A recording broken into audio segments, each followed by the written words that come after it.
Hi, everybody. Hey guys.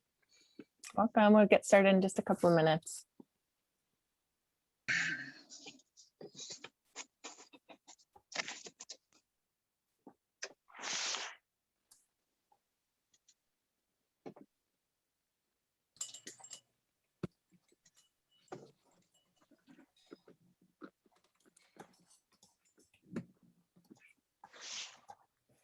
Oh, my Comcast just went out and flickered back on again. So if I disappear, Okay. it's the usual power problems.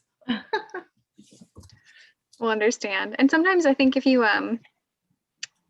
don't mind turning your video off too, that can help strengthen your connection. Yeah, I'll definitely do that. No, this was the whole Have to system now. went down. Oh, okay. Yeah. So I actually will switch off my video. Sounds good.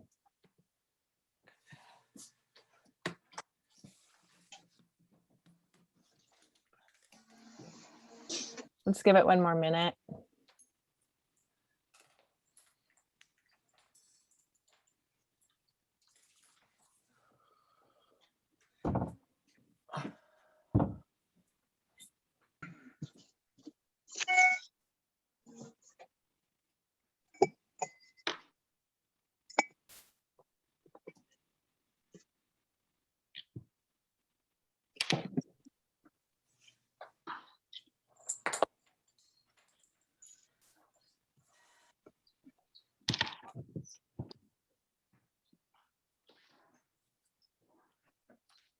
All right, should we dig in, Adriana? Sure. Sounds good. Well, hi, everyone. Good to see you all here. It's a lot of familiar faces. Thank you so much for being here and for being a part of this process. We really couldn't do it without you. And we are very excited that this is the last stretch here, and the plan will soon be ready with your help, and we'll be able to start using it. So I just want to mention some of the folks that we have in the room today who are our technical experts and should feel welcome to pipe up anytime their area of expertise is called on. They have a comment to make. We have Chief Shepley Shrothcarry from Goldridge, our North Bay Fire District, and maybe his daughter. Very nice to see you guys. We also have Robin Swan from Fish and Wildlife, who can answer any of your creek related or wildlife questions. Thanks, Robin, for being here. Joe Peterson, CAL FIRE rep from the Greeton Station. Hi. And let's see. And we've got a good, fair folks from our different camps and Rec and Park District. Hi, Anthony. Thanks for being here.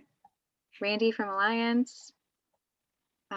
Elizabeth representing Fire Safe Occidental, and Tim Espinoza from Westminster Woods.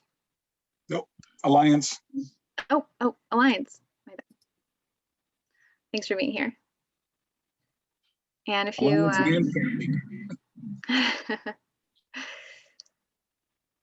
and a few landowners as well, and yeah, it's just great to see you guys all here. So wanted to see if Fawn wanted to say a word. Is Fawn still with us? Oh, she may have checked out for a minute. Yeah, it looks like she dropped out for a sec. But I can just do a quick agenda review and orient us to how we want to be together on Zoom. Hopefully she may be back by then. So my name's Katie Mauman. I live on the back side of Camp Meeker on Coleman Valley Road, and I'm facilitating this meeting. I've been facilitating the public engagement meetings for the Community Wildfire Protection Plan process. So it's nice to see you all again. And yeah, so I would just invite everybody to keep yourselves on mute for the main part of the meeting. We're going to do some breakouts a little later, and invite everybody in that part of the meeting to take yourselves off mute, and feel free to unmute yourself if you have questions anywhere along the way. I also just want to really invite us to use the chat function in Zoom, which is one of the, if you go down to the toolbar at the bottom, if you're new to Zoom, you should find it there, or you might have to click more to find the chat, but that's a nice way. We'll be tracking that as well. If you have any questions or comments or anything to add there, you can go ahead and do that. Yeah, and so it would be great for folks to be on video, but it's also really important that we're all comfortable after a long day. So if you want to put yourself off video, we'll trust you're still there. Feel free to move around and make yourselves comfortable. And just a quick overview of the agenda, we're going to be together for 2 hours. And in that time, we have a little bit of introductory stuff, and then we're going to run through some important aspects of the plan and make sure everybody's up to speed. And if there are any last questions or issues that we want to really make sure we give some space for that. And then we're going to spend about 45 minutes toward the end of the meeting talking about and digging into implementation of the plan. So we're going to be hearing a little bit about what's been happening so far. And then we're going to go into breakout groups organized by sub-neighborhood. And for those of you who are joining the call from outside of Camp Meeker, it'd be wonderful. If it's okay, I'll put you in some of these groups and you can be a resource and a support. And that'll be great. So we'll have a chance to dig into some of this work as well, which is really important. Any questions about our time today? All right. Well, again, it's great to have you all here. Thanks so much. And I'll just hand it over to Fawn to tell us a little bit about Fire Safe Camp Meeker. Hey everyone, got back on the internet just in the nick of time. I'm downtown Occidental and there's a little party going on at the picnic tables and sometimes they unplug things. So sorry about that. I am the current face of Fire Safe Camp Meeker, but really all of you on the meeting who are Camp Meeker residents are also Fire Safe Camp Meeker. So welcome and thank you for being here. I see familiar names, so I think most of you have been through this process with us. And we're just looking forward to kind of buttoning up this CWPP process.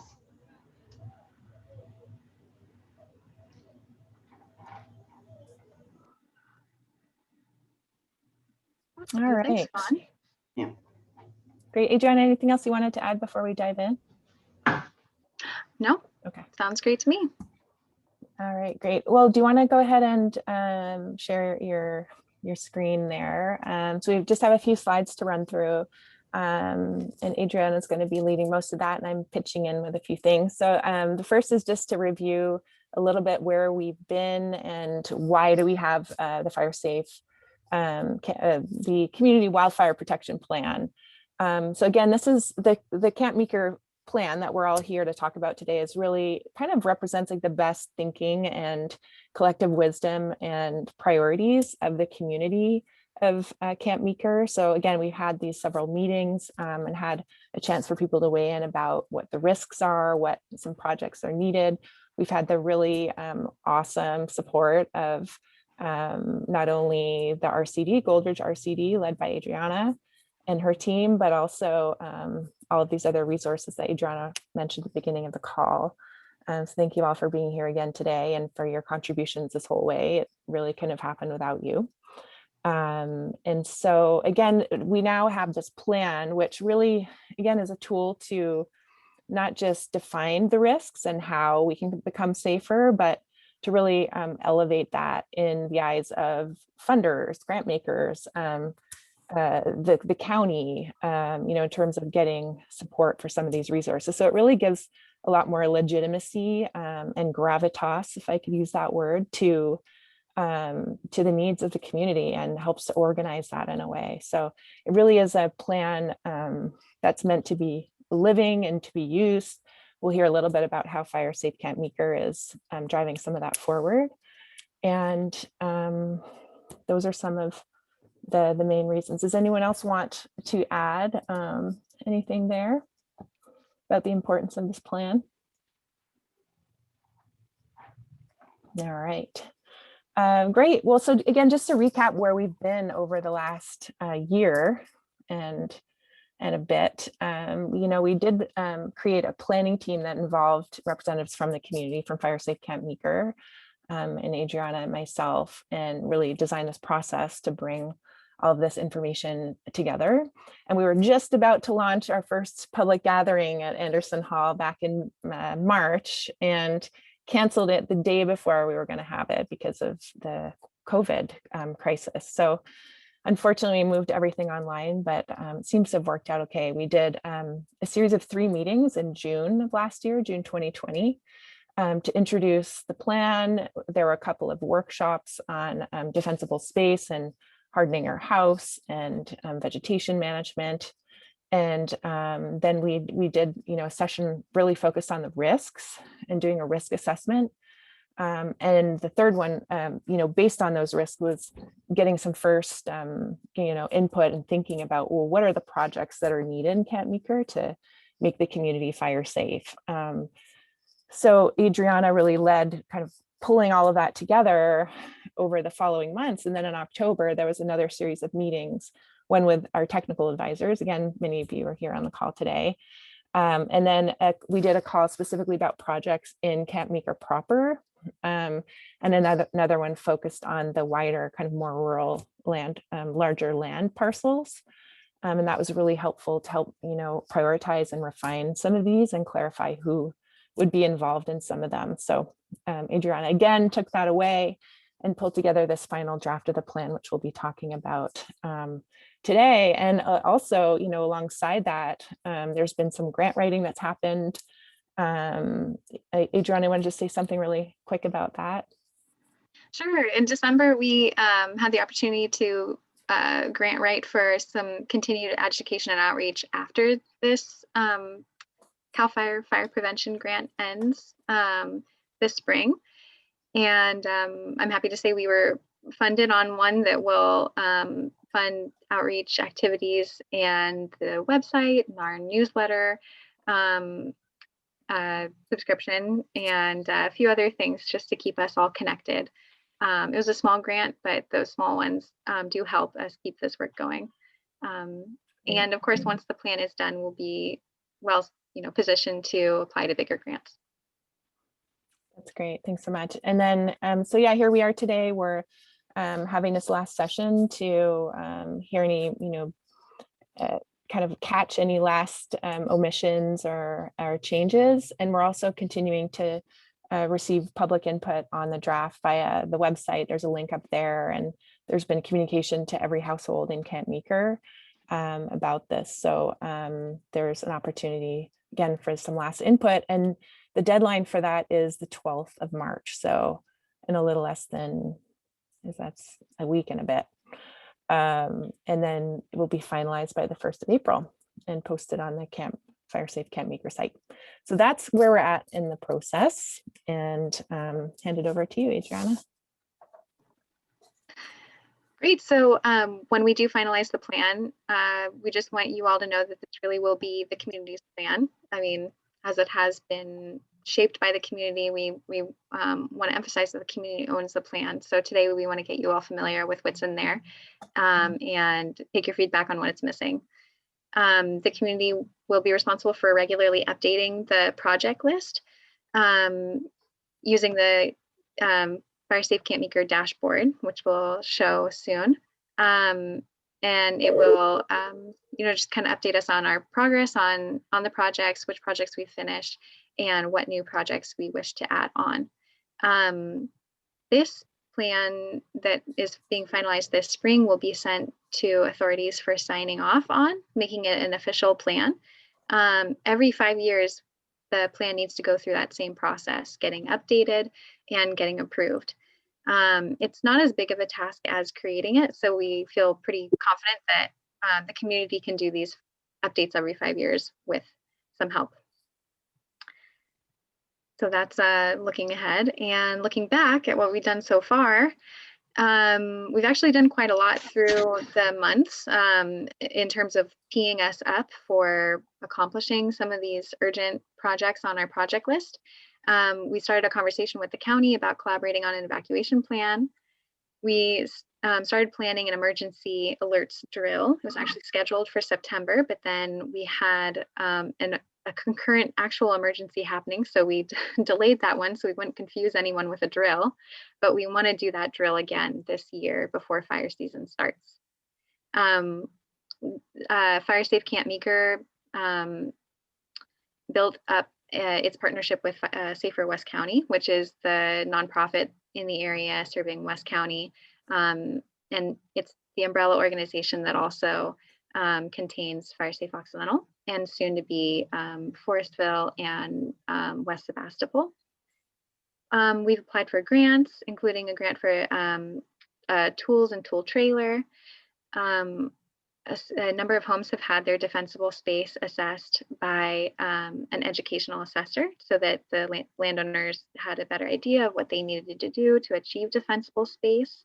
And some neighbors have begun working with St. Dorothy's to their neighborhood cleanup, trim back some hazardous vegetation.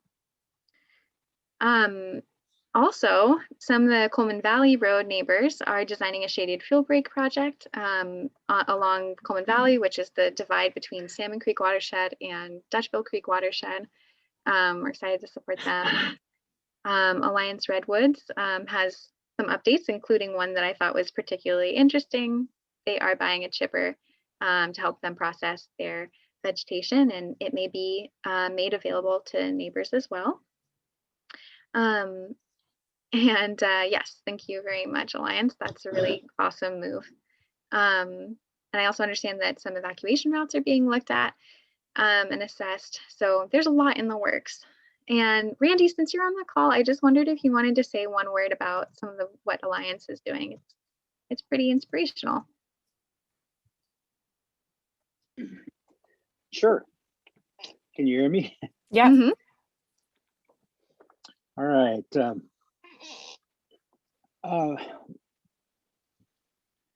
You know, we've been working closely with H&S Fire Code Associates to form a plan that's going to help us to work toward and maintain a defensible perimeter around our facilities and grounds. And we've received that management plan from the associates that gives us direction in our management.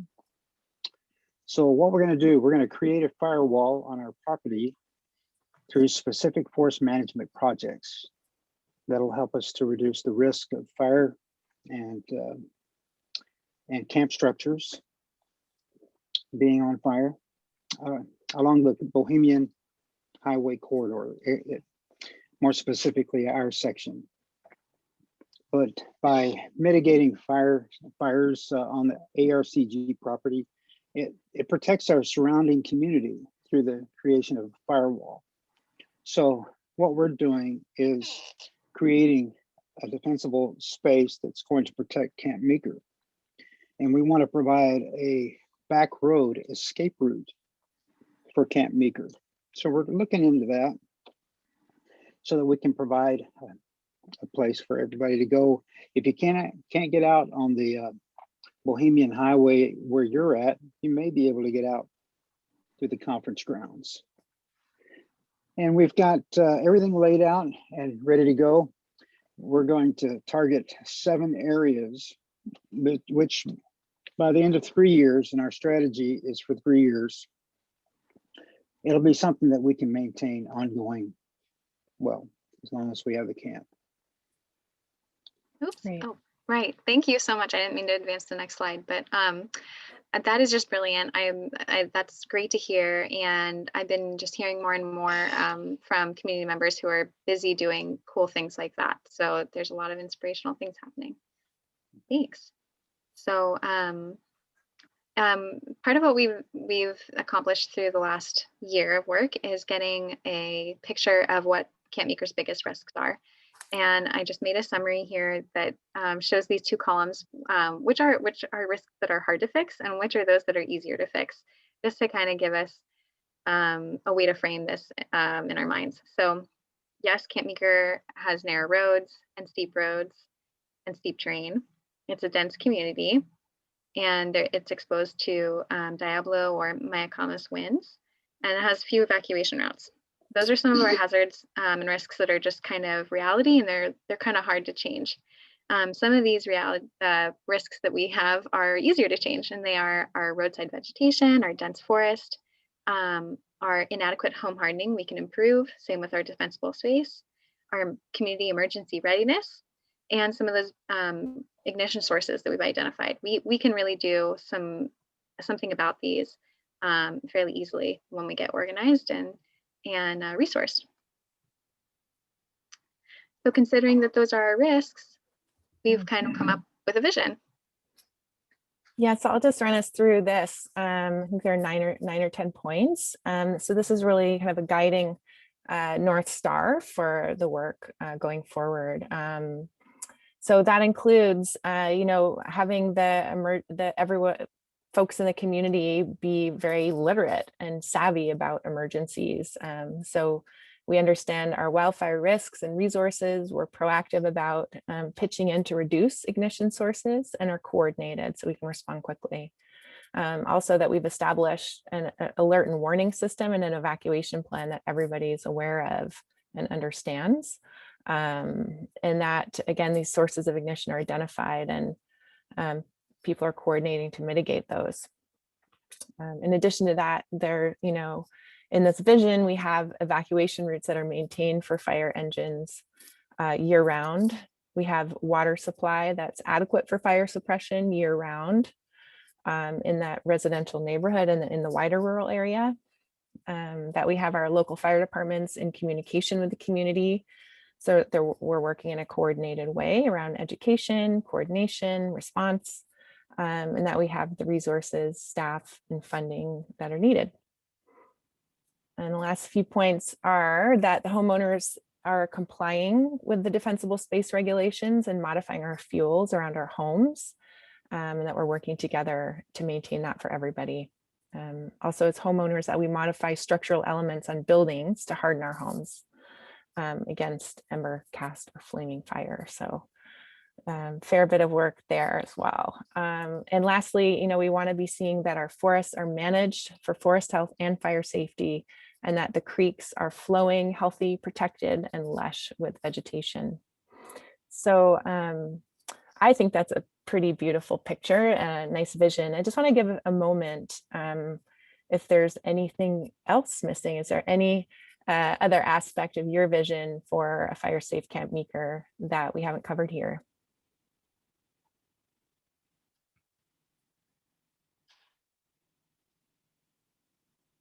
I see a shout out to flowing creeks. Thanks, Max. I guess just Yeah. one thing I would, this is Max, one thing I would just add is I think part of safety and sustainability is also recognizing that there's folks in our community with different means, and that making sure that this kind of fire safety is done equitably, and really thinking about folks who may not have the funds to be able to do some of this work, that we make sure that everyone can be able to get the support to be able to do it if they themselves can't fund it, or they can't, or because of physical limitations can't do some of the work, that we make sure that everyone has that access. Great. So we do mention access, but maybe that could be elevated more in this vision, is that we're supporting each other, and particularly ensuring that everybody has access to these benefits and protections. Tim, you raised a question about our shut-in population. Is there anything more you want to say about that? Just from having been on the fire department and the last couple months, we have we've answered a lot of calls for our elderly population, and I don't know how they would get out of Camp Meeker unless somebody made an effort to speak with them, check their health. And I'm not sure that the fire department or law enforcement is going to be able to do that. That's something that we would be spread pretty thin. I'm a firefighter at Camp Meeker, right. And wondering if that's something that we shouldn't, put out there in front of the community and say, hey, we have a population and maybe need to identify that population. Thank you. Hey, yeah, that's very important. Tim, this is Shepley from North Bay Fire. One vision I've had for all the communities that we protect is to map our vulnerable members, so that as part of when evacuation is initiated, those are our priorities, is those mapped and identified vulnerable members. So that could be a project at some point where we identify those folks, and you're right, we may not be available because that's usually the heat of the battle, but it's a start. So that's one solution to what you've identified, Tim. Hey, Tim, Darren DeCarly, North Bay as well. Another item that can come into play is it's a program called Map Your Neighborhood. And it's we're starting to kind of get some of our little neighborhoods out here in the Gold Ridge area that are starting to work on it, where they come up with, they're calling them block captains, where it's communities coming together and working together, whether it be for defensible space, evacuation, pre-planning, that type of thing. But they also, it's an opportunity for neighbors to check in on each other.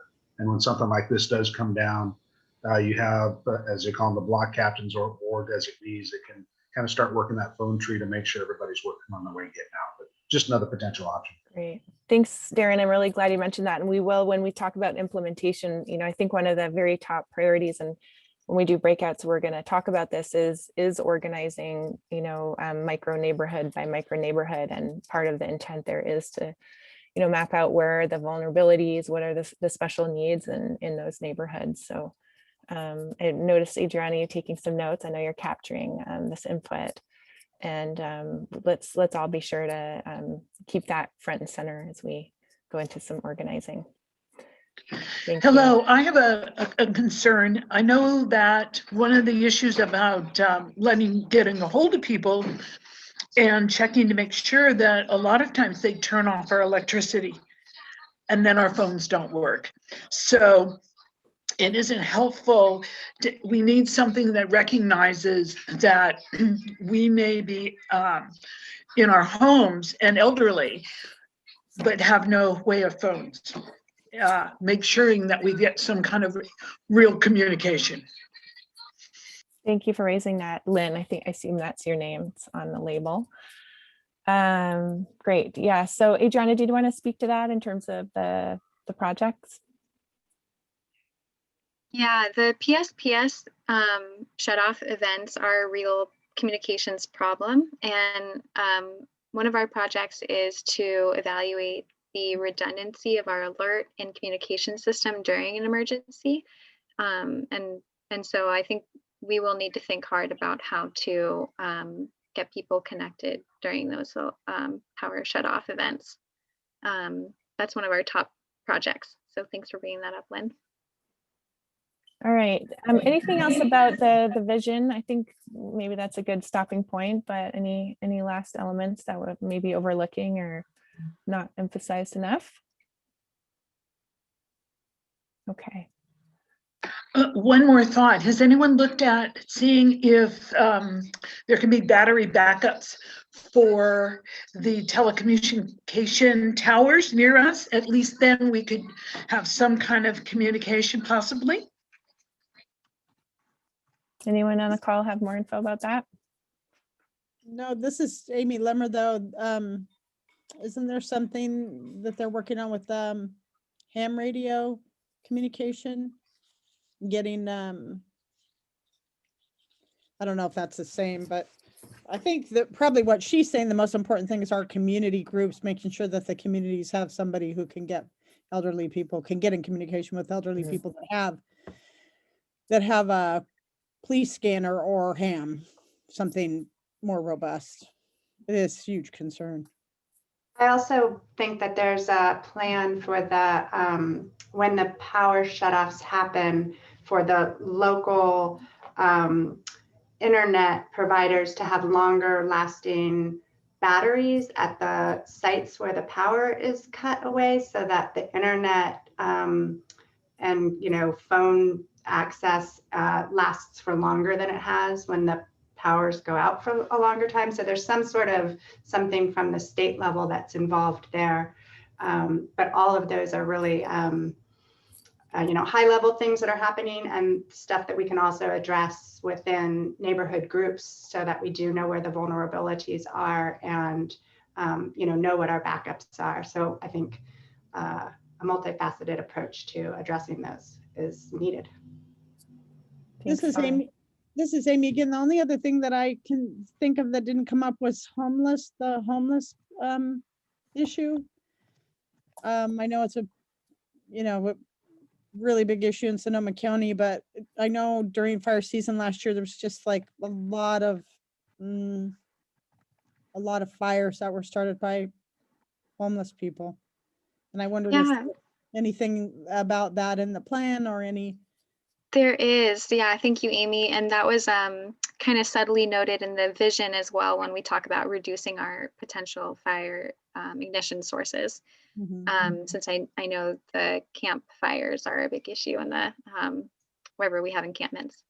But yes, I mean, a thumbs up for that again. And thank you everyone for the notes in the chat. This is great. Keep them coming. I think we'll move on to walking through the plan at this point, but please do keep your thoughts about the vision coming. So let me just change over to looking at the draft plan. This is a pretty long document and it's long for a reason. I wanted it to contain a lot of context for you all so that anyone can open this up and really find all the information that they need about the state of wildfire in this area. So I won't go through it line by line today, but I will kind of walk through the headings and so you're familiar with what's contained in here and make some stops at some certain sections that we might want to dive into a little bit deeper. So beautiful Camp Meeker. Our table of contents. We've got some introductory material here.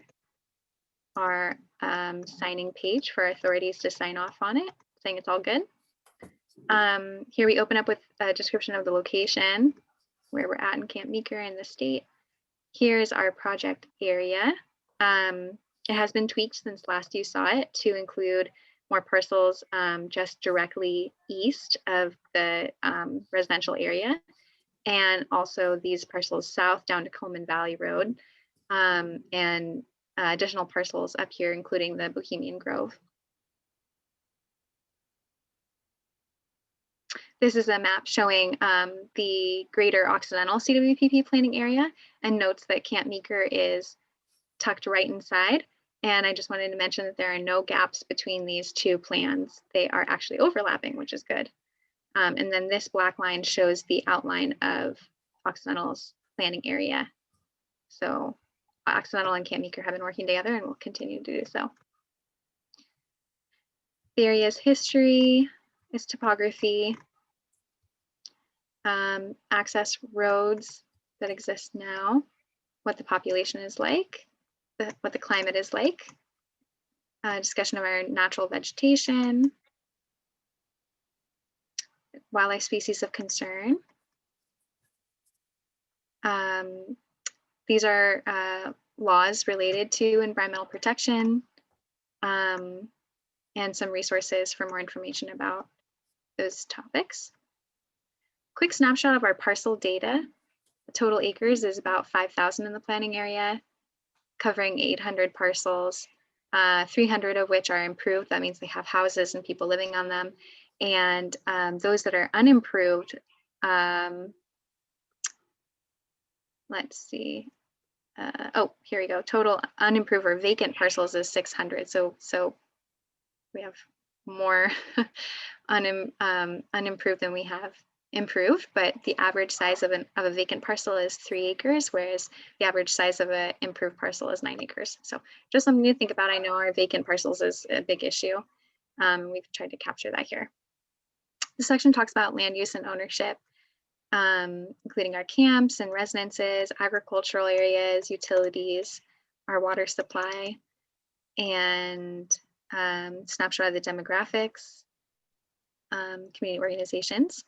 This section goes over the built environment. What is it like? What's some of the vulnerabilities of the built environment? And here is a section that is still needing to be built out more, but I know homeowners insurance is something that always comes up in our conversation, so we wanted to address it here. You all have access to this document. I forgot to mention that at the beginning. It's been shared out multiple ways, and I'll share it again at the end of the meeting. But when you go in to take a look, please write any notes about what more you'd like to see in here, what's missing. If there's some specific questions you have about homeowners insurance, feel free to drop them in here and we'll do our best to answer them. This section talks about our access and egress during an evacuation. What's our road infrastructure like? Bridges, roadside vegetation, signage, gates. These are all really important when you're trying to evacuate and first responders are trying to get into the community. Here we have a section on the wildland urban interface condition, which is just talks more about how our community interacts with the forest around it. Section on fire history and how the state and different entities look at our area's wildfire designation. This is an interesting photo showing the 2019 Kincaid fire being fueled by those Diablo or Mayacamas winds, and how Camp Meeker, which is right around, oh, let's see, only right around here, yeah, is in the jet stream. So just showing that we are exposed to those winds. And so these are different fire designations, just showing that Camp Meeker is in a high threat zone. And same as with this one, here's our planning area and we're in a high hazard severity zone. Talks more about the fire environment, why are our risks as high as they are. And here's a section that just talks about the potential ignition sources, homeless encampments, arson, automobile fires, high wind events bringing down power lines, and structure fires are all potential sources of ignition in the community. Here again is our vision. And then we start to talk about the resources available to us, like the fire department services, CAL FIRE, and our current system for receiving emergency notifications and alerts. So there are a number of ways that you will be alerted for each of these different events as they happen. So red flag warning, as you know, is a day that has warm temperatures, low humidities, and stronger winds than normal. You're notified of that through your fire department will have a sign, or they'll put up a flag on their flagpole indicating that it's a red flag day. You can also hear about this on the radio or the weather channel, the news, and on CAL FIRE's website. If there's an active fire, you can find information about active fires through these systems. CAL FIRE's active fire map online shows those fires that they're responding to. The NOAA radio, you can dial in on your NOAA radio and hear about those announcements. Nixle, which is an email and text messaging service. SoCo Alert, alerts landlines and cell phones with text messages. And the WIA phone alerts for cell phones. So there's a number of different ways to get notices to your phone. Also radio stations, Twitter, Facebook, and websites of various groups, including the Sonoma County scanner updates, and more. About an evacuation warning, which is you know, get ready to evacuate. You don't have to leave yet, but you should know that you should evacuate. You may have to evacuate soon. There's a whole list of ways that you'll be notified about that, and a lot of them are similar to the ones listed above. And then finally, when you're ordered to evacuate, those same channels will be telling you that you need to evacuate. And if you haven't evacuated, you will hear the high-low sirens blaring from Highway Patrol. So this just summarizes all the different ways that you'll get notified. Adriana, can we just pause there for a sec and just see, I mean, here's a really great opportunity. We've got some amazing fire resources in the call. I just want to make sure that everybody in the community feels good about your understanding of where to go for information about evacuations and fires. Does anybody have any questions beyond the resources that are here?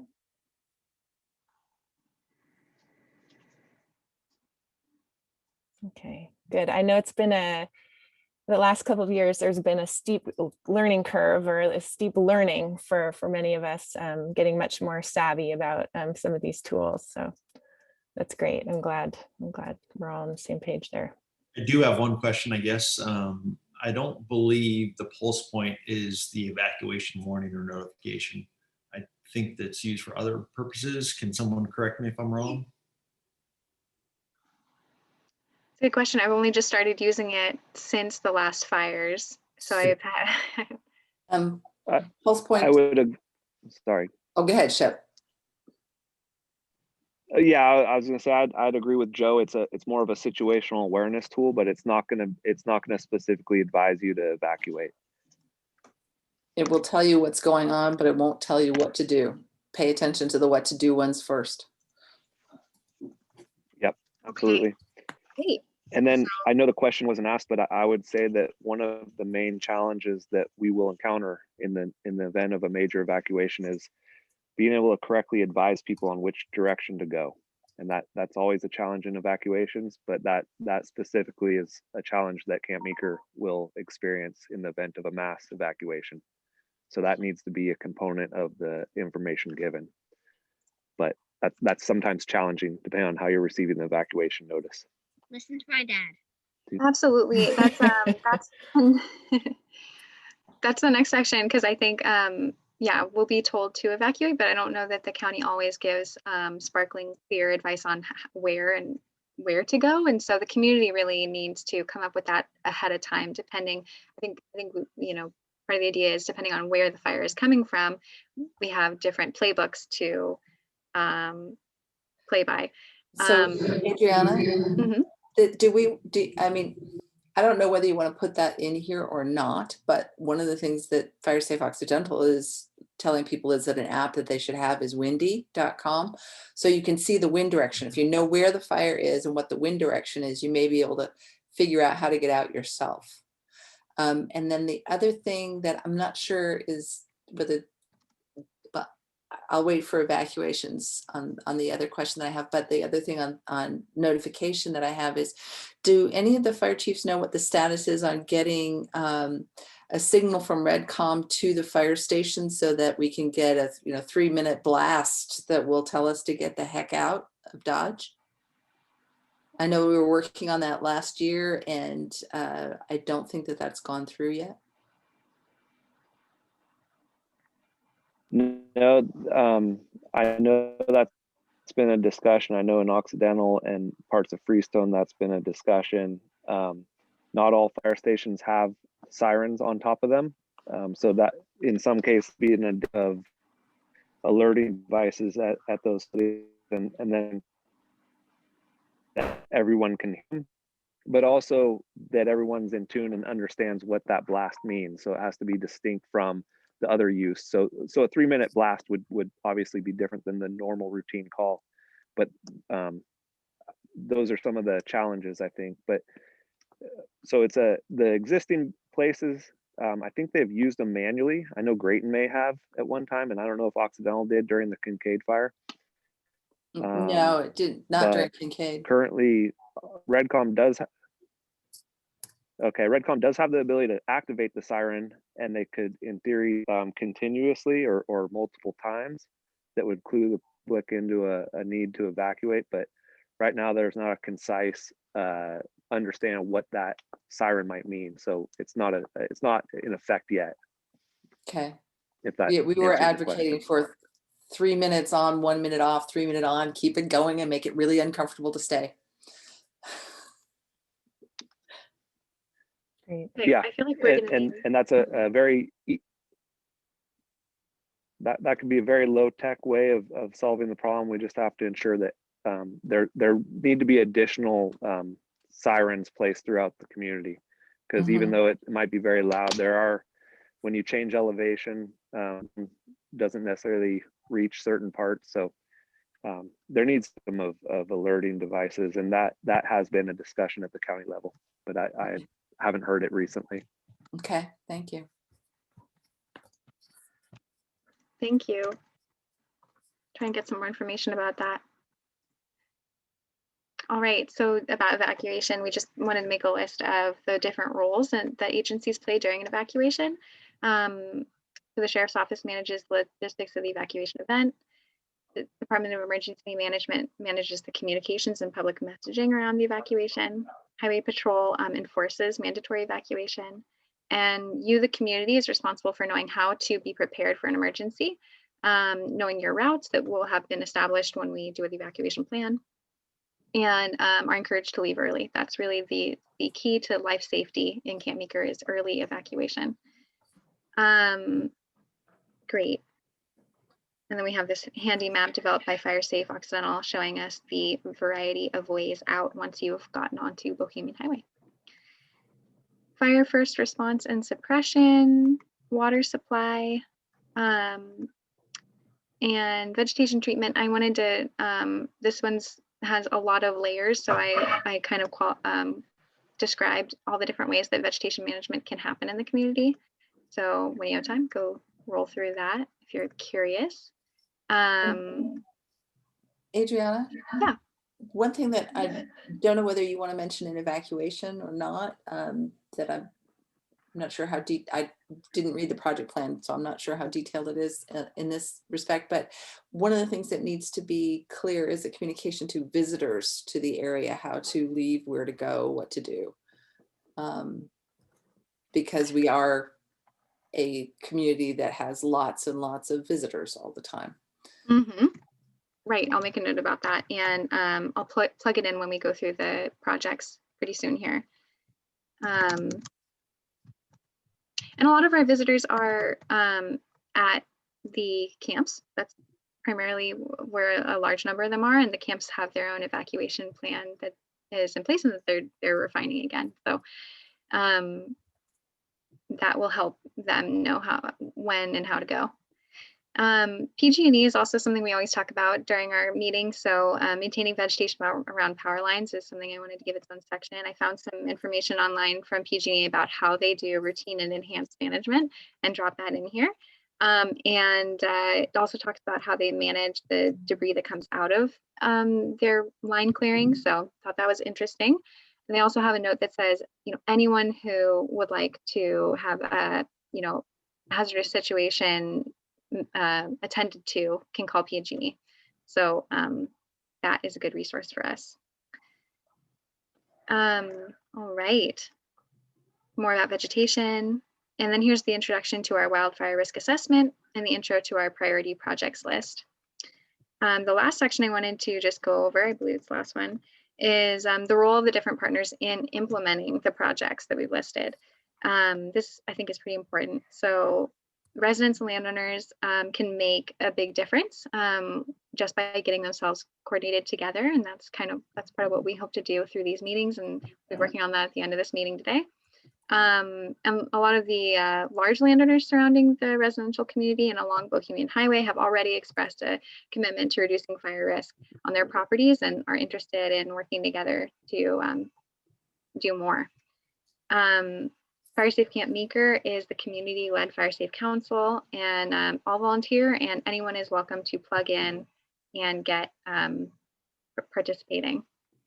Safer West County is our 501c3 nonprofit, an umbrella organization that will support Fire Safe Camp Meeker. Our local fire departments are committed partners, as well as our county's Fire Safe Council, Fire Safe Sonoma. Both of them can provide technical and educational support to you all.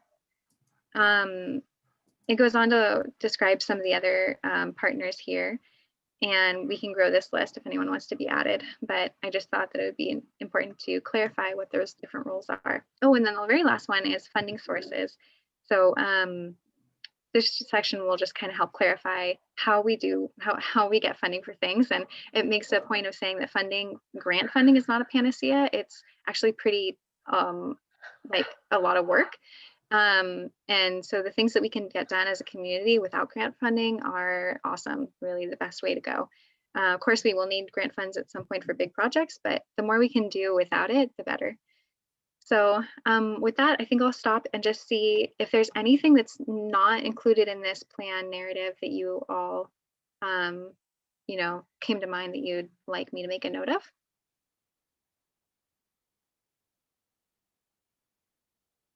Okay, I'm going to roll on to the project section then, and we'll have another moment to stop and think about what's missing once we do that. Okay. So again, we have a lot of projects here, but I've highlighted the most urgent ones. So this project list is prioritized by Very high urgency, and moderate urgency. I didn't really want to say anything was low urgency because that's just not how fire works. There's no low urgency projects. But the ones that are highest urgency are the ones that protect our life safety. So the Community Emergency Alert System and Evacuation Plan establishes an evacuation plan, communicates that evacuation plan with the whole community, tests the emergency alert and warning systems redundancy and make sure that no one is left out, and may include an evacuation drill. Camp Meeker Safe Neighborhoods. This is what we're going to work on as an activity at the end of the meeting here. And so I'll actually just leave it. We're going to explain it then. But essentially, it's neighborhood groups helping each other become prepared for an emergency of any kind, whether it be fire, earthquake, or flood related, and does the work of accounting for those vulnerable people in our population and gets them help. Improved road and address signage. We want to provide residents with free or low cost address signage to increase the visibility of their homes for first responders who are looking for them. Update the street signs. A lot of the street signs on many roads are bent, faded, or missing. We want to update that.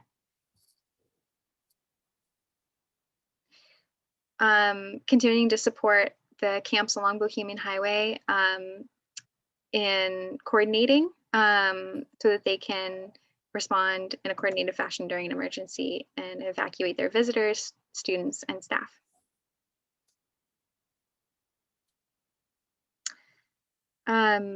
Safe road access, vegetation management, part 1.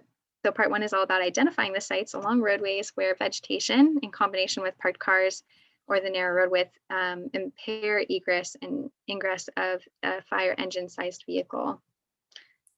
Creates a document that will be provided to our supervisor's office. The county has made it clear that they can best support us when they have a list of prioritized areas that need to be treated and the cooperation of the landowners there to get it done. Part 2 of that is actually implementing the work, trimming back the vegetation. Similarly, safe road access, modified traffic flow, and road infrastructure identify sites along roadways where narrow roads, tight turns, or bridges impair access of engine. And it considers some design solutions, for example, reducing traffic to one way only or down to a single lane. Widening the road if possible, upgrading those bridges, or taking care of those tight turns by installing reflectors so that people can see around them. So that's all about mapping out and identifying those areas. And then part 2 is actually doing the work of changing it on the ground. As far as reducing community ignition sources, we want to work with landowners to understand the ways that they can reduce trespass activities and prevent encampments on the kind of far out there rural remote parts of their property to reduce the chance of wildfire from a campfire. And similarly, we want to reduce the possibility of a power line starting a fire. This is a great project for fire safe neighborhoods to take up. You can go around your neighborhood and look for any hazardous trees interacting with power poles and report that to PG&E. And there's so many more projects in here, but that is the last of the high urgency ones. The rest of them are other really great projects that we've heard you talk about, like supporting defensible space work, finding ways to support those who are disadvantaged and can't do defensible space on their own, getting, you know, a chipper or some kind of hauling service to the community to remove vegetation, education on home hardening, and support for those, again, disadvantaged residents who can't do the home hardening on their own. A lot of good stuff, but I'll leave it here for now. We've talked about these projects in past meetings, so I feel like I won't go over all of them, but I would like to, let's see, return to our presentation and just see if there are any feedback that you all have for the plan, the projects, what's missing, what really stands out to you.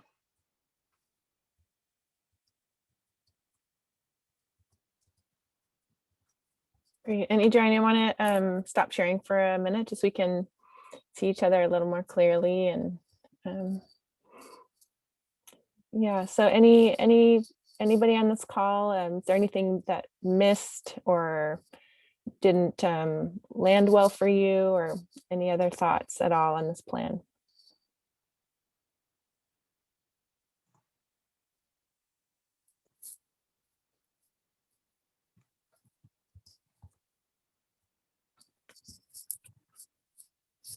All right. We liking it?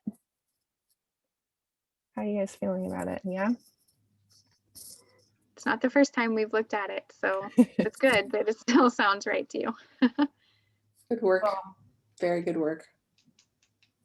It's a I lot. just think that's an excellent document.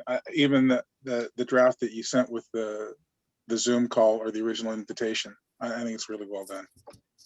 Thank you, Tim. I see a comment from Lynn here that says PG&E states that wires going through trees and over roads going to homes are the homeowner's responsibility, even if the trees are on others' property. Any thoughts? I don't think that that is true. What they may be talking about is drop lines, which is different than the PG&E lines. The drop lines are the lines that go from the house or from the pole to the homeowner. The drop lines are considered to be homeowner's property. However, we've had some luck getting PG&E to replace very old power lines from the 70s drop lines, because if it starts a fire, it's really hard for them to tell whether it's from the power line or from the drop line. But on my property, PG&E is very happy to come in and maintain everything up until the power pole. Thank you. And actually drop lines is a consideration, because I don't know about Camp Meeker, but in many areas of Harrison Grade and some of the other communities that were built in the 60s and 70s, the drop lines are old and need to be replaced because they are uninsulated. So that's something that neighbors do walk around and look for, is uninsulated drop lines. It takes some education to be able to identify it, but not that much. Okay, thank you. Kathleen asks how to get uninterested neighbors interested in clearing vegetation that endangers everyone. As far as I know, everyone on my street ignores these issues. I have no sway. Is there a community or agency process that might help? Well, the community safe neighborhood group, I think, would be able to encourage your neighbors to get into action. But no, there's no, well, actually, so there, well, can our anyone from our fire departments take that up? Yeah, I'll jump in real quick. You can always contact the fire department. Cal Fire, I know will come out and do some inspections and just have a conversation sometimes it is a hazard, and just a little influence and a little situational awareness story that I can give sometimes will help change your minds. And on the converse, sometimes, and I'm sure it's not the case here, but sometimes there are certain things they can't do, and it's not going to be as big of an issue. Definitely not the case here, but yeah, call me at my fire station and I'll put my station phone number in the chat line here. And I for sure would show up and see what I can do to help out. Thanks very much. And just to add, we touched on this a little bit before, that organizing really locally and, having a work day and pitching in and helping each other out to address these things can also be great to motivate some folks. Also found that, sorry for interrupting you, Katie. Not at all. We've also found that when you get a neighborhood work party together and 2 or 3 properties get cleared, it starts something, it starts things going. A lot of times people can't imagine what the landscape would look like without the brush and without the trees, and they think it's very natural to have it there. And once a neighbor clears and it looks nice, then they are less concerned about moving forward on their own property. It's great to hear. Lead by leading. Lead by example.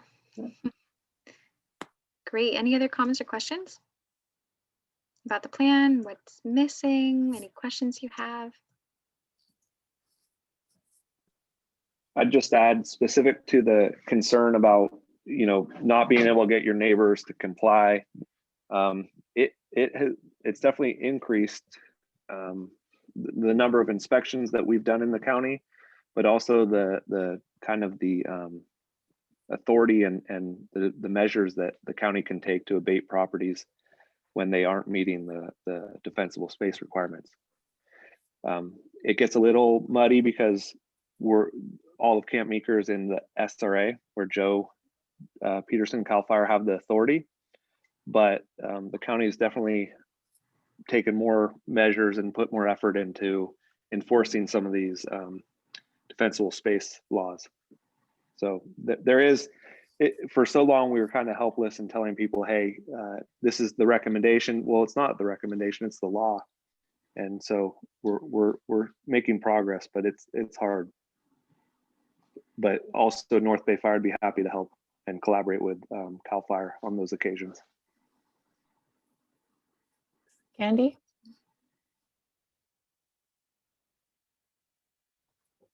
Candy, did you have a question?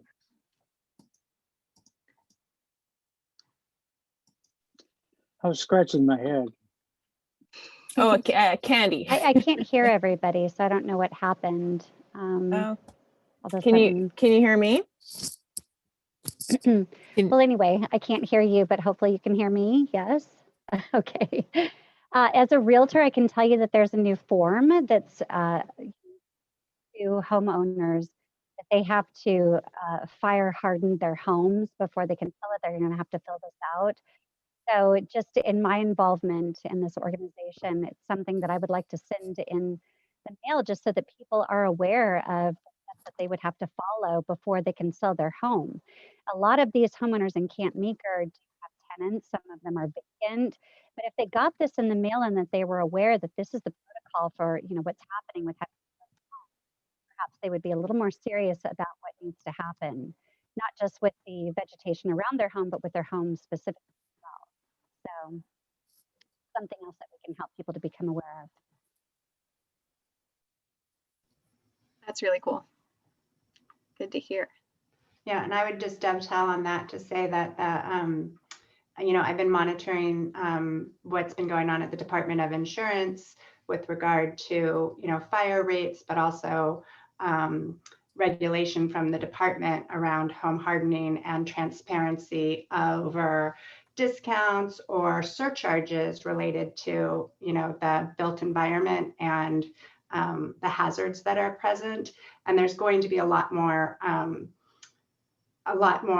transparency around that with incentives and disincentives for those who don't, have their homes in insurable order.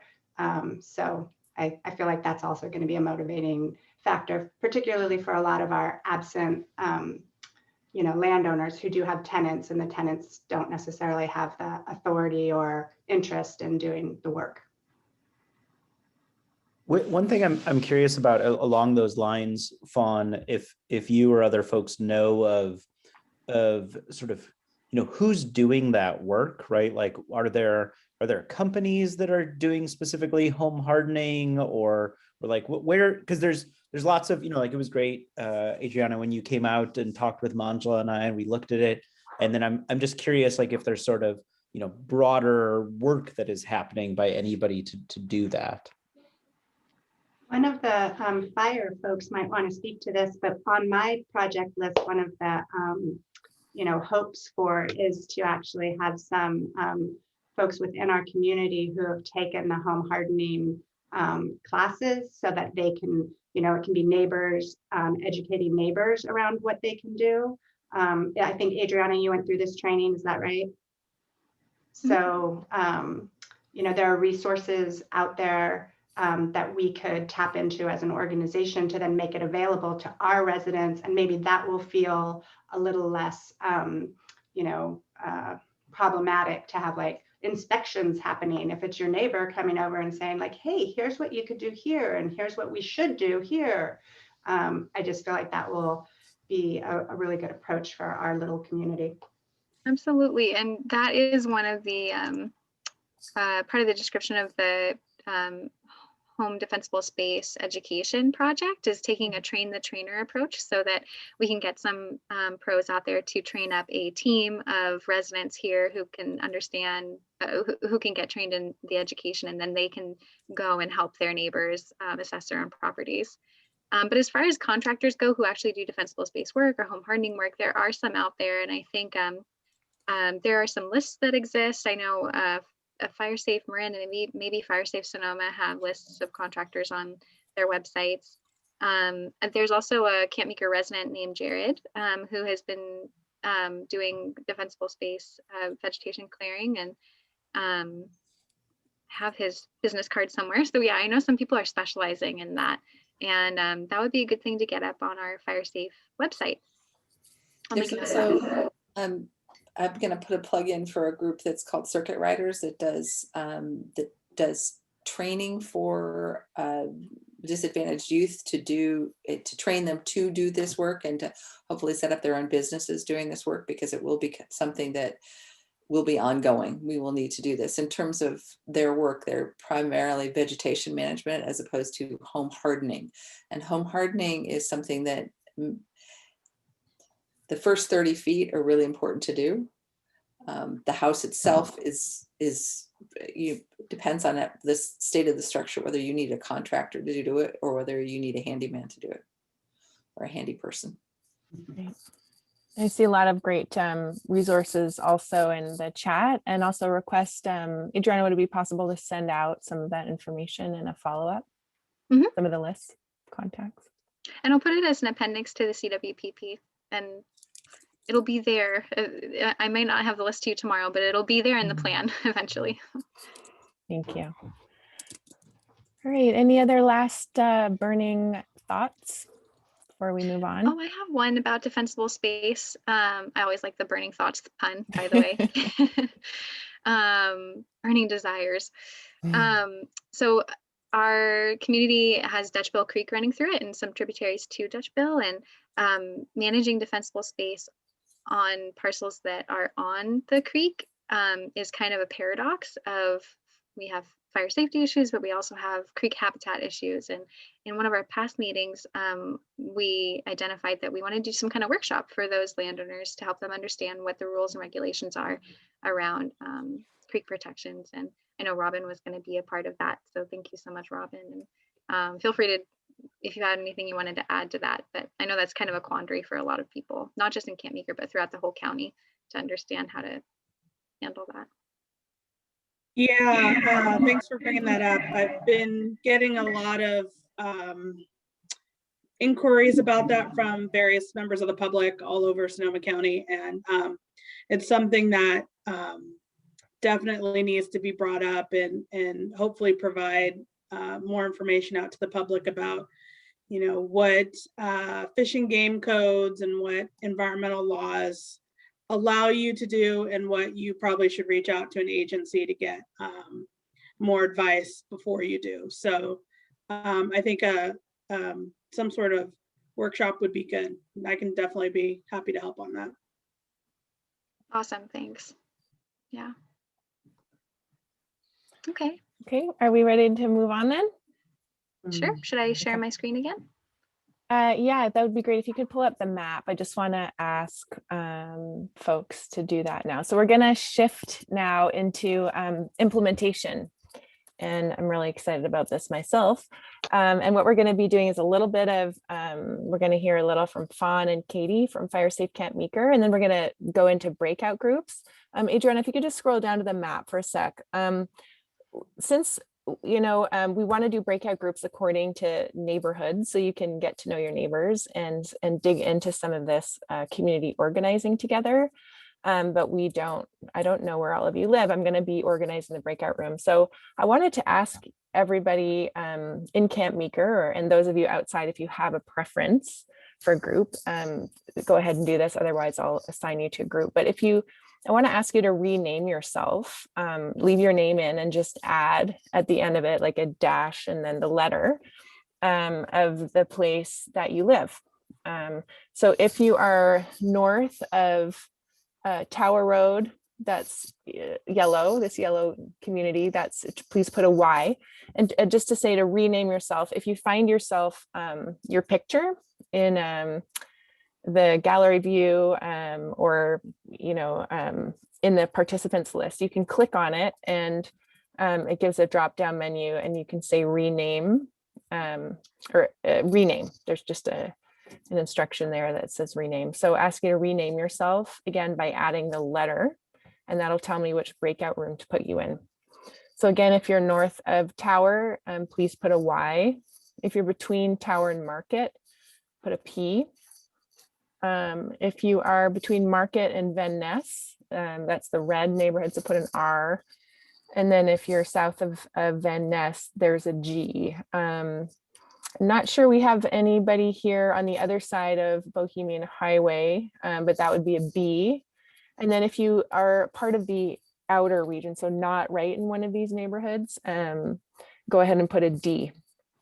And so again, given the number of people on the call, we probably only have a few folks in each of these rooms, and there may be a neighborhood with maybe just one person, in which case they'll probably pop you in with someone else. And thank you, Amy. It just reminded me, if you can't figure out how to rename yourself, just put the letter in the chat and I'll find it and get you into the right room. So if everyone could take a moment to do that, I would be grateful. And pass over to Fawn.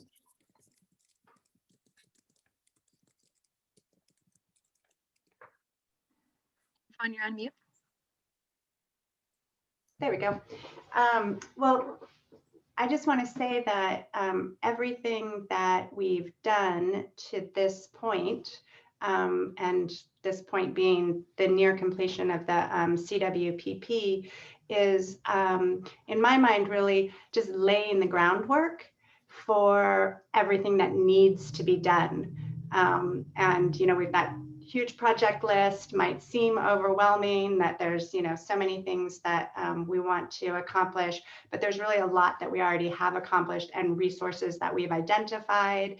And from here out, it's going to be up to us to kind of make these things happen. And I think it's exciting to kind of now finally be able to get into some of this organizing. And I don't know, I like to check things off lists. So maybe do some checking off of lists. And if you're feeling like you don't know where to start, I would just say, you know, one of the reasons we identified this neighborhood as what we wanted to focus on tonight is because it's kind of starting where you are. And this is where we are and where we live. So getting,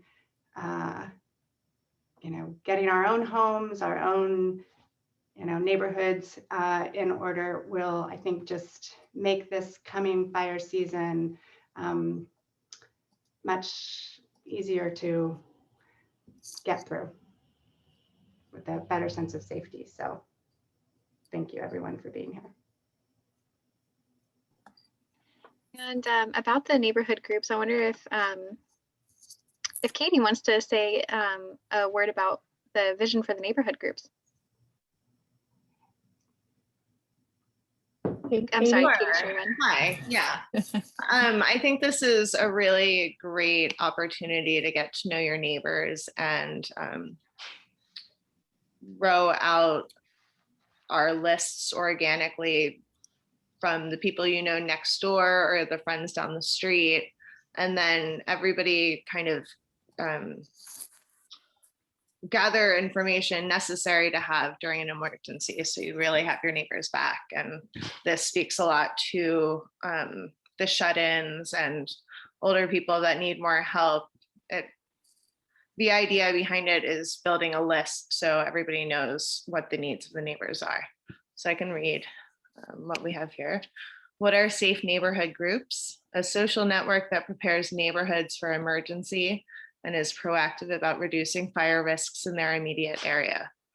The mission of safe neighborhood groups is to create a network for neighbors to help neighbors become and remain aware of their area's fire, earthquake, or other risks, how to reduce risks, how to be prepared for and respond to and recover from an emergency situation. Activities might include developing individual response plans, maintaining individual emergency supply kits, outreaching to involve additional neighbors, getting familiar with individual household specific needs, elderly, resident, young children, pets, health concerns, etc. So there's a couple of different structures that we've been looking at. There's the COPE group that was started after the Tubbs fire, and they have a pretty detailed outline of how to develop these groups. I think somebody had mentioned fire attack maps earlier, and then there's also Map Your Neighborhood. So they all kind of embody the same idea to just develop a plan. And I think, is Max going to talk about the Gilson gang a little bit at this point? Yeah, that would be great. I think Max has a pretty inspirational story about what's happened on Gilson. Sure, happy to share. Yeah, so some of us around Gilson, McClure, and Windsor and Hampton started talking and last fire season, and starting to feel like, okay, we were talking about getting ready for fire season, and then it just started. And so very quickly we realized that we needed to do something, but the amazing thing was actually like getting everybody together, and we were having once a month meetings, which we're actually about to restart this month. But we're doing once a month meetings where people are meeting outdoors, socially distant, with masks, and talking about our neighborhood and what are our priorities. And then we were able to team up with Fire Safe Camp Meeker and the AmeriCorps crew that was at St. Dorothy's, and to do 2 work days on our own property where we did work and the AmeriCorps folks joined us, and we were able to do a lot of clearing, and it was a huge help. And I think everyone in the neighborhood who didn't participate sort of did the thing that folks have mentioned here. They looked around and said, oh wow, that looks really good. I'd like to do that too. And then we also were able to partner with St. Dorothy's on a project that was some of the land that St. Dorothy's owns that's right below our neighborhood in a seasonal creek. And we did a lot of work there together, and it felt really good to be working on the land together. And I think it made everyone really, appreciate the place we live. And a number of people said, wow, I never went down to this part. This was always kind of like some place just below the road there. But it actually is like a beautiful place. And when we went back just recently, we saw there was like salamanders around, and there was a trillium flower, popping up, and it just like a beautiful place. And so I think it really made us really, just think about how do we do this together. And now we're talking about, doing more work days with St. Dorothy's, both on St. Dorothy's property and private property. And I think it helped us all feel less anxious about the fires and more like, okay, we're actually doing something about it. And now, I think Andrew, who's one of the neighbors, is going to make a little video about some of the work. And I think that hopefully we can also use that to show that neighbors are really wanting to do stuff. Maybe we can use that to get additional grants and funds to do bigger projects. Because I think we also realized, oh, wow, this is hard work. And we're glad to do it, but also we're going to need some help. But yeah, definitely recommend getting together with your neighbors. And Max, I don't think anyone here is here from St. Dorothy's with us today. Is that right? But I have been in touch with them. I mean, they've been totally participating in this process, and they have expressed a lot of interest in working with neighbors to their properties and parcels throughout Camp Meeker to do that kind of vegetation work. And yeah, so I just wanted to, I think you've had a good experience partnering with them. And yeah, absolutely. I would say, we talked with Katie Evanbeck before she took sabbatical, and then we've been working with Sarah G. you know, I gotta say, like, to their credit, they brought out the whole AmeriCorps crew and their staff, and we worked on it together, and they even took, you know, they brought their trucks and everything that we were removing. They actually took it to the dump and paid for it. And so, you know, they were actually really great partners in that, and we're going to try to find another day to do some stuff together. And I think that the big difference was we were willing to do some of the work together with them, and so it felt like a real partnership. Awesome. Great to hear. Thanks so much for sharing that, Max. And just before we introduce the breakout activity, I just want to give you another few minutes, Fawn. And Adriana, if you wouldn't mind sharing the other document just about Fire Safe Camp Meeker and the projects going on, it would just be great, Fawn, if you could orient folks in the community to that. And I just put up a link to this document you're looking at with the map. We're going to use that in the breakouts. And I'll also just now put in the link to this other document. Yes. So Katie kindly created a pretty straightforward little dashboard here for us that I put some of you who are on this call's names into, but I would love to add additional folks. So I can't, you want to share ownership with it so I could scroll through here, Adriana, as we're. Yes, I can do that in 1 second. Thanks. I think I need to stop sharing and then change the permissions. Okay, you should be able to share, Fawn. Let's see. I don't have the dashboard. Okay. And Katie put a link to the dashboard in the chat if that helps you. Oh, yeah. Great. Perfect. I will be much faster. Okay. Can y'all see that now? Not yet. No. It doesn't look like it's letting me share with you. So why don't I go ahead and share it? Fawn, would that be okay? Yeah, that's fine. Okay. I just wanted to be able to kind of scroll through it. Anyway, it's an easy dashboard. Members of Fire Safe Camp Meeker, and as I've mentioned before and keep calling out, the Fire Safe Camp Meeker is the Camp Meeker residents. So these are just people who have been in the room. Some have come and gone. Others are going to plug back in as they're able, but hopefully this list will grow and evolve as the organization grows and evolves. Here I've got a link to our Zoom meetings, which we hope at some point that neighborhoods will be able to do as Max was saying they did in the Gilson area, where you're getting together and building your relationships and your fire safety in your own group. But right now, Fire Safe Camp Meeker has been meeting every 2 weeks on Monday via Zoom from 3 to 4. We aren't wed to that time. It's just what was working for the few individuals who were shepherding this process towards tonight, essentially. So from here forward, it's whatever works for everybody. So there's the link to the Zoom.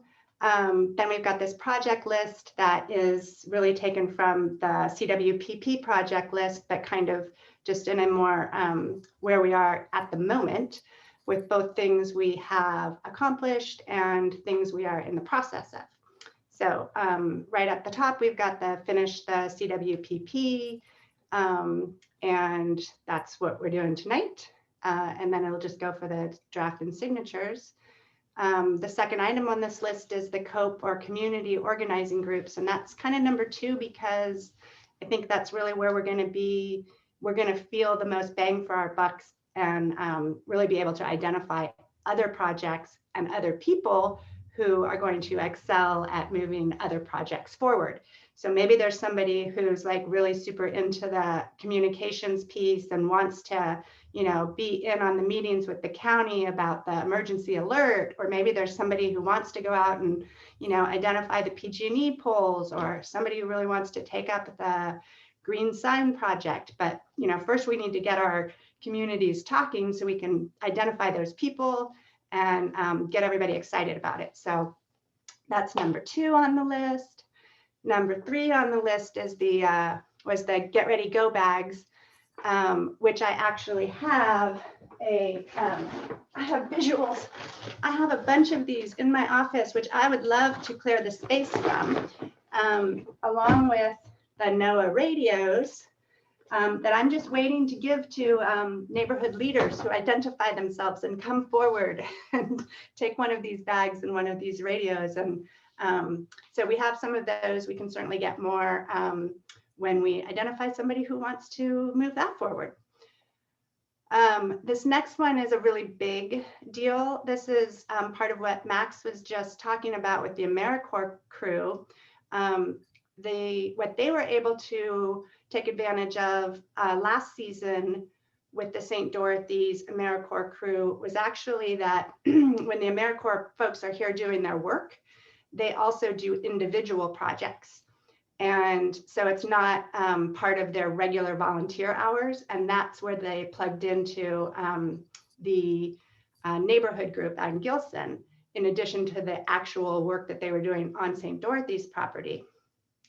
This year, from March to May, St. Dorothy's wrote a grant that has partners with Safer West County, Fire Safe Occidental, and Fire Safe Camp Meeker for actually the whole crew while they're here, instead of just a few a day or a few hours a week.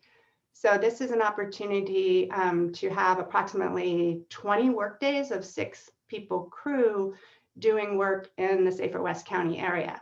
So that's Occidental and Camp Meeker, in addition to the work that they might be doing on St. Dorothy's properties specifically.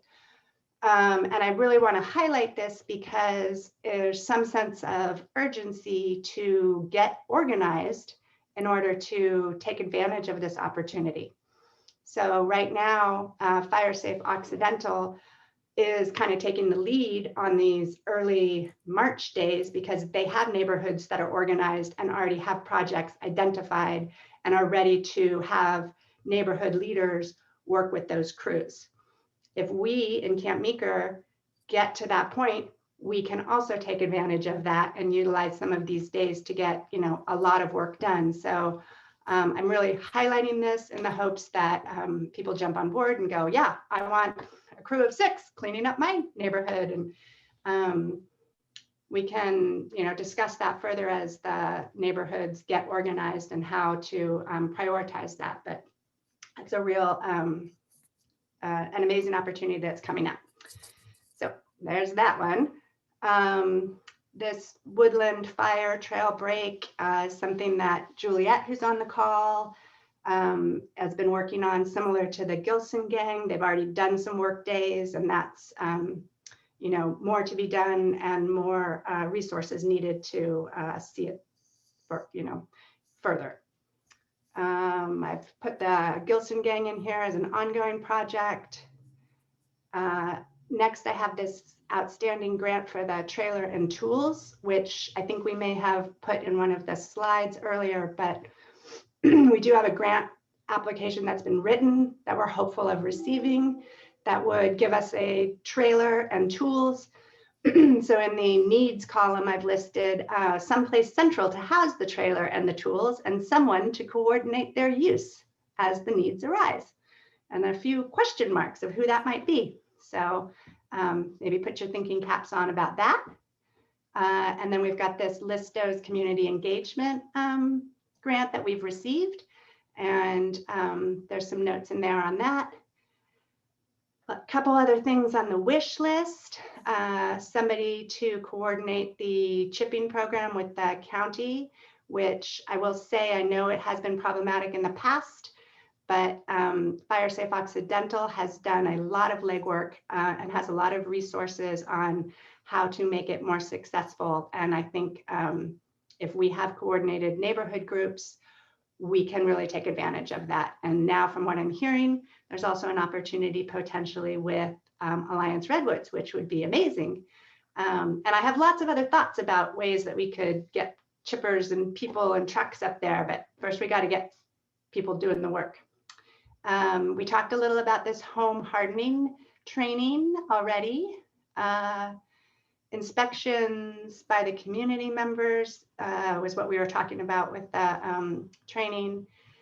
Evacuation and communication planning I just touched upon. And then this youth organizer was something that I recalled Katie brought up when we first were talking with her about facilitation, and just knowing all these kids have been home and thinking about homeschooling just reminded me, like, yeah, there's a lot that kids could be doing to further this work and be engaged in the community. And so that's another, like, hey, is there someone out there who wants to get our kids involved in the fire safe efforts?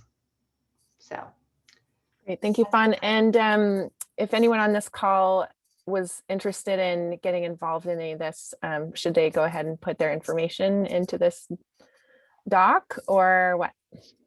Putting it into this doc, if you're comfortable with the Google Doc, that would be great. You can also just throw it into the chat along with your street, because we are obviously prioritizing and really hoping that we'll organize by neighborhoods. So that would be helpful. Great, thanks. And also just to pitch, if there's anyone else in your community and your near neighborhood that you think would be a great fit for one of these projects, you're welcome to do some recruiting on behalf of Fire Safe Camp Meeker. I think that goes without saying. Multi-level market this for sure. We're coming for you. Yeah. Okay, great. So everybody's got that link. So we'll go ahead and move into our breakout activity. And I've got 3 rooms set up, a Y, an R, and a G. I think there was just one. I think that Randy, you were the only person outside of that area. So I went ahead and put you, I think, into, where did Randy? Oh yeah, I put you into the R. I noticed you changed that. So we're now, organized into these 3 groups. And basically what kind of guidance we'd love to give you in this breakout is, number one, if you could appoint one of yourselves or have one of you volunteer to be the facilitator, which is just making sure everybody gets a chance to speak, and that you're kind of following this general outline. That would be great. But really, it's just an opportunity for you all to get to know each other in your neighborhood. Again, Adriana had made these preliminary boundaries, but we also want to know, is that feeling right? Does it make sense to break these up further? I think often in COPE and Map Your Neighborhood groups, it's about 15 to 20 households. Elizabeth, is that your experience as well? We have 16 neighborhoods, and then those neighborhoods are broken down into smaller pods, and it really depends on the roadway. For instance, I live on Mara Road, so it's everybody on a road, right? Larger than that, and in some areas it's smaller. It just depends on what works for the neighborhoods. Right. So we just want you to introduce yourselves. Just have a quick think about the boundary. If you feel like breaking up into a couple of groups, that's fine. We're not going to do that on the call, but we do want to start delineating these groups. And we're just thinking it would be nice for you all to fill in your contact info. If you don't want to do it on a sheet, that's fine. But we do want to make sure that Fire Safe Camp Meeker can be in touch with all of these groups. And that also you can be in touch with each other. And then, so you can go ahead and fill that in. Here we have a column for special consideration. So if you or anyone else in your immediate neighborhood needs help evacuating or has any other special needs like farm animals or whatever, just a place to track them. And then we're really looking to just start by identifying 1 or 2 people in the groups who can serve as a liaison. And it's a really low bar right now, and that's a role that could rotate. But again, just a point of contact, maybe, maintaining and building a list of members. And then I know Katie and Carol are thinking about following up with the next step. So we'll be offering some guidance and support. And then if there's time left, we're going to have about 20 minutes just starting to talk about the needs and ideas for your area. And then again, I believe Fire Safe Camp Meeker folks will be reaching back out to support some next steps. Is that any questions or thoughts before we do breakout? Okay. All right, great. Well, I'll go ahead and open the rooms and then I'll hang back here. So if you somehow end up in the wrong room, sorry about that. Just come on back and I'll get you into the right place. And again, we'll have about 20 minutes and then we'll come back and do a quick wrap up for the last 5 minutes.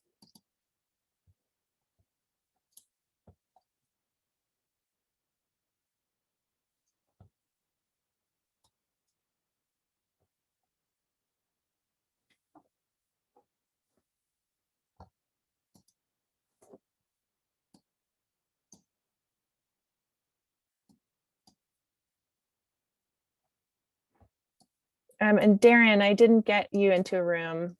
Yeah, this is the first little meeting. Shep had to take off, so I said I'd hang out. Does Okay. it just bounce from room to room, or does it matter? Or? Well, I've kind of divided our experts up. Can I go ahead and put you in one room with Sure. the yellow group, the Sure. North End Town? Great. Thanks very much. Uh-huh.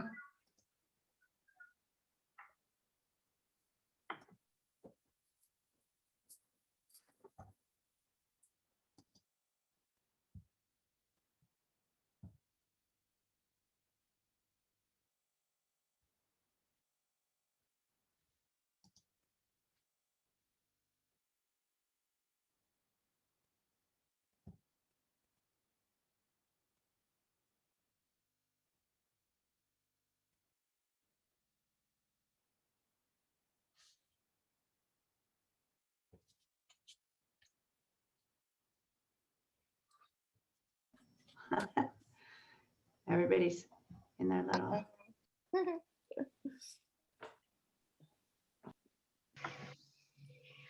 We're just having so much fun. Yeah, always. That's how come I think it'd be good to have a meeting of our own. Yeah. Without these other people. Yeah, well, that's the experts. Read for the heart of Camp Meeker. No, Maybe we'll just have a quick headline from each of the groups, and then we have a couple little announcements, and we're going to wrap up. Get you home on time. So let's start with the red group, the biggest group of the three. You want to give us a quick 1 or 2 sentence headline from your group? Sure. I think all agree that it needs to be broken down into smaller vicinities or zones. But everybody seems very behind the idea of gathering information, basic information, or already know their neighbors and their street and surrounding area very well. And so it could be developed really easily given the tools or like the survey to kind of collect all the information. And then the question did come up, where does the information reside? Who is the keeper of all of that? And then we talked about the COPE survey and had some thoughts about what would be valuable to put on that as well. Great. Yeah. And thanks for taking notes on that. I saw this in there. Juliet. Thank you so much. How about the yellow group, the Northerners? We had a good conversation. Candy, do you want to? Yeah, sure. We're right there with you, Katie and Amy. We think that it's a good idea because it's just so populated in our area. There's so many homes that are occupied that it would be beneficial to probably break it up into smaller groups. But there's also ways that I wanted to just chime in that I can help identify property owners and get information out there. I can just be a real big resource for you guys because I have access to find out where people's mail goes and all of that as a realtor. So you need a realtor. And I also, the benefit of being a realtor in this community and loving this community so much, and my husband, being a firefighter in this community also, is that we know people pretty much in every neighborhood. So I can reach out to people and say, who are the 3 or 4 neighbors around you, and spread the word. So we just have to collaborate. We just have to brainstorm of how we're going to get it out there. Candy, I have a question for you. Is it possible to do a welcome wagon type thing where anybody that moves into Camp Meeker or one of the other communities can get targeted? Yeah, Fawn and I are already on that. Good. Instead of bringing over a tray of brownies, you can bring some N95 masks. That's right. All right, what about the Go setup, bags. Fawn and Max? Well, we also agreed that we would need to, divide our area into smaller groups. And since it was Max and I are the only two there, we didn't make a big list of things to do around that. He's going to be a great resource for what worked for them. And we had a good, interesting chat with Joe on some more inspection issues and did a little brainstorming around how to utilize those as a tool to draw our neighbors into assisting with the things that might have come up on inspections. And yeah, it was good. Thank you. Great. Well, that's it for us. Adriana, you want to close out our meeting? I know you had an announcement or wanted to share about the next Fire Safe Camp Meeker meeting. Yeah. Yes, so the next Fire Safe Camp Meeker meeting, not CWPP meeting, big group like this, but your local Fire Safe Council will be meeting on Monday, March 8th. That's just next Monday in the afternoon, 3 to 4 on Zoom. And we'll be sending out that Zoom link to everyone who registered for this meeting, as well as the video recording of this meeting, if you want to share it with your neighbors and have them watch it later. That was it. So just thank you so much. I mean, this is our final meeting talking about this plan, and I just want to express appreciation for everyone who's been a part of it. And really wouldn't be possible without you all. So thank you. Yeah, Yes. I want to second that, but particularly with Adriana and Katie, who we would not have been, able to, get this level, and the participation of all of our, county and fire safe people has, firefighting people has really been helpful. And I think it makes the people in Camp Meeker realize that there are resources out there, and we just need, this is helping to connect them to those resources. So thank you all. Great. All right. Thank you so much, everybody. Bye. It was good to see everybody. See you, almost all of you, on Monday, right? Okay. Okay, see you on Monday. Okay. All right. Have a good night, Professor everyone. Tuesday, 8:30. Good night, everybody. Good night. Bye. Bye.